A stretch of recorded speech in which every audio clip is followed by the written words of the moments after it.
Nasib Kades viral jaminkan STNK demi warga ke rumah sakit, Deddy Mulyadi langsung transfer uang. Baru-baru ini viral video seorang kepala desa atau Kades di Kabupaten Sukabumi yang menjaminkan STNK demi warganya yang dirawat di rumah sakit umum daerah. Kini hal tersebut menarik perhatian Gubernur Jawa Barat, Deddy Mulyadi. Melihat hal tersebut, Deddy Mulyadi langsung bereaksi.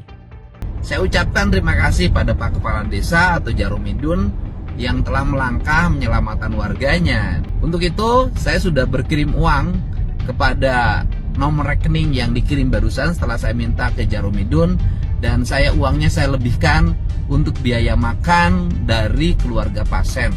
Deddy Mulyadi mengucapkan terima kasih kepada Kepala Desa Jaromudin yang telah mengambil melangkah menyelamatkan warganya. Menurut Deddy Mulyadi, awalnya dikira tagihan biaya besar tapi setelah diperiksa hanya sekitar 1,7 juta rupiah dan sisanya 1,2 juta rupiah belum dibayarkan. Deddy Mulyadi menyampaikan, rumah sakit harus tetap memberikan layanan kepada siapapun yang memerlukan pengobatan tanpa harus bicara apakah warga punya cash atau tidak punya KIS, karena itu adalah kewajiban penyelenggara negara. Deddy Mulyadi menambahkan, Kepala Desa sebenarnya sangat mudah untuk berkoordinasi dengan dinas teknisnya, Dinas Kesehatan Kabupaten dengan Bupatinya. Untuk itu, Deddy Mulyadi menegaskan, sudah berkirim uang kepada nomor rekening yang dikirim setelah meminta ke Jaromidun dan uangnya dilebihkan untuk biaya makan dari keluarga pasien.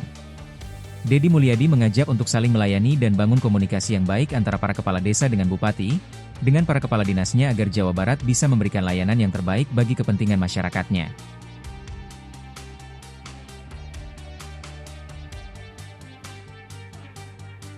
Download Tribun X sekarang, menghadirkan lokal menjadi Indonesia.